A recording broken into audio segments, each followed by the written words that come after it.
Everyone, स्वागत है आपका वीनेशन ट्रिपल वन के एक नए एपिसोड में, जहां आपके लिए लेकर आते हैं इंडियन डिफेंस के प्रमुख अपडेट्स को। सबसे पहले तो चैनल को सब्सक्राइब करना मत भूलिएगा। आइए नजर डाल लेते हैं आज के प्रमुख डिफेंस अपडेट्स पे। भारत को यूनाइटेड किंगडम यानी यूके से 9 रिटायर्ड जैगुआर लड़ाकू विमान प्राप्त हो चुके हैं। इनमें से 5 जैगुआर GR1 और 4 जैगुआर T2 वेरिएंट शामिल हैं। ये विमान उड़ान भरने के लिए नहीं बल्कि स्पेयर पार्ट्स और तकनीकी सहायता के स्रोत के रूप में उपयोग किए जाएंगे, ताकि भारतीय वायुसेना के मौजूदा जैगुआर बेड़े को लंबे समय तक सेवा में रखा जा सके।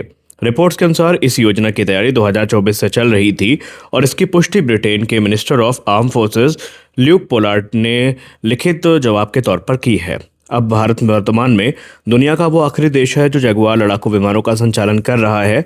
भारतीय वायुसेना इन्हें रिटायर तो करना चाहती है, लेकिन परफेक्ट रिप्लेसमेंट न होने के कारण हमें ये विमान उड़ाने पड़ रहे हैं। अब हो सकता है कि जब तेजस मार्क 1 अल्फा या तेजस मार्क 2 हमारे पास उचित संख्या में आए, तभी ये विमान सर्विस से बाहर जाते हमें नजर आएंगे।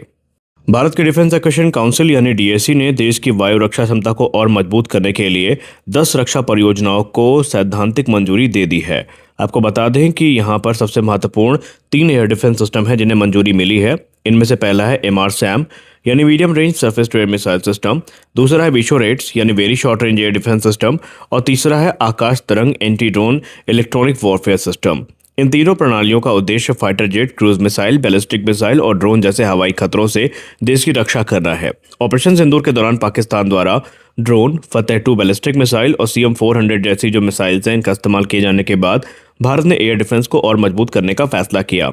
सरकार सुदर्शन चक्र नामक एक राष्ट्रीय एकीकृत एयर डिफेंस नेटवर्क बना रही है, जिसमें स्वदेशी और विदेशी दोनों सिस्टम शामिल होंगे।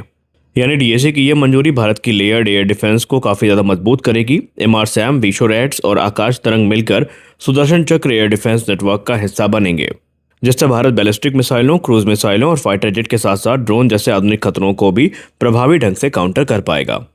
इंडोनेशिया ने भारत से पहले तय ब्रह्मोस मिसाइल बैटरी के अलावा एक अतिरिक्त ब्रह्मोस बैटरी खरीदने की इच्छा जताई है। जकार्ता इस खरीद के लिए भारत से अनुकूल लाइन ऑफ क्रेडिट भी चाहता है, जिससे भुगतान आसान हो सके। यह मुद्दा प्रधानमंत्री श्री नरेंद्र मोदी जी की 6 से लेकर 11 जुलाई की इंडोनेशिया यात्रा के दौरान प्रमुख एजेंडा में शामिल है। अब ब्रह्मोस दुनिया की एकमात्र सुपरसोनिक क्रूज मिसाइल है जो ध्वनि की गति से 3 गुना ज्यादा तेजी से उड़ती है और इसने खुद को युद्ध में साबित भी किया है। इसका जो निर्यात संस्करण है उसकी रेंज 290 किलोमीटर है और इसका उपयोग तटीय रक्षा, एंटी शिप और ग्राउंड अटैक मिशन में किया जाता है। इंडोनेशिया अपनी समुद्री सुरक्षा और जो दूसरी क्षमता है उनको बढ़ाने के लिए ब्रह्मोस को खरीदना चाहता है। अब प्रधानमंत्री श्री नरेंद्र मोदी जी की यात्रा में केवल रक्षा नहीं बल्कि खनिजों पर भी फोकस रहेगा। यात्रा के दौरान निकेल और अन्य महत्वपूर्ण जो खनिज हैं, स्वास्थ्य क्षेत्र हो गया, शिक्षा हो गया, अंतरिक्ष और प्राकृतिक संसाधनों पर भी कई समझौतों पर MOU के यानी मेमोरेंडम ऑफ अंडरस्टैंडिंग के साइन होने की उम्मीद है और इसीलिए ये दौरा काफी महत्वपूर्ण माना जा रहा है।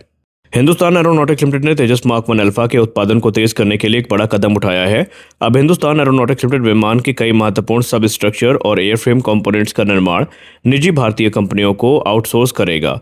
इसका लक्ष्य भारतीय वायुसेना के 180 तेजस मार्क 1 अल्फा के ऑर्डर को समय पर पूरा करना है और हर साल 24 लड़ाकू विमान तैयार करना है। हिंदुस्तान एरोनॉटिक्स लिमिटेड अब सब कुछ खुद बनाने वाले मॉडल से हटकर लीड इंटीग्रेटर मॉडल अपनाएगा। निजी कंपनियां विमान के स्ट्रक्चरल पार्ट्स बनाएंगी, जबकि HAL final assembly, avionics integration, system testing, certification जैसे महत्वपूर्ण कार्य करेगा। इससे फायदा ये होगा कि उत्पादन की गति बढ़ेगी। किसी नए सप्लायर के देरी करने पर दूसरे सप्लायर से काम कराया जा सकेगा। सप्लाई चेन अधिक मजबूत और लचीली होगी। हिंदुस्तान एरोनॉटिक्स लिमिटेड अपने संसाधनों को अधिक महत्वपूर्ण कार्यों पर केंद्रित कर पाएगा। अब यहाँ पर जो प्रमुख कंपनियां हैं जिनका दारोमदार होगा वो होगा Tata advance system limited, Dynamatic technologies, VEM technologies, Larsen and Toubro, और यही कंपनियां आगे चलकर तेजस प्रोग्राम में एक महत्वपूर्ण भूमिका निभाएंगी। भारतीय वायुसेना ने high altitude pseudo satellite system खरीदने की योजना को आगे बढ़ाया है। 3 जुलाई 2026 को रक्षा अधिग्रहण परिषद, जिसको डिफेंस एक्विजिशन काउंसिल भी कहते हैं, उन्होंने fixed wing high altitude pseudo satellite की खरीद के लिए एक्सेप्टेंस ऑफ नेसेसिटी की मंजूरी दी है। ये लगभग 52,000 करोड़ रुपए के स्वदेशी रक्षा आधुनिकीकरण पैकेज का हिस्सा है। कुल मिलाकर इंडियन एयरफोर्स लगभग 75 हैप्स यानी high altitude solar satellite platform खरीदने की योजना बना रहा है। इनमें से 55 जो होंगे वो fixed wing high altitude solar satellite होंगे और 20 एयरशिप बेस्ड हैप्स हमें देखने को मिलेंगे। ये सौर ऊर्जा से चलने वाले मानव रहित प्लेटफॉर्म होंगे जो लगभग 20 किलोमीटर की ऊंचाई पर उड़ान भरेंगे, यानी तकरीबन 65,000 फीट की ऊंचाई पर ये उड़ान भरेंगे।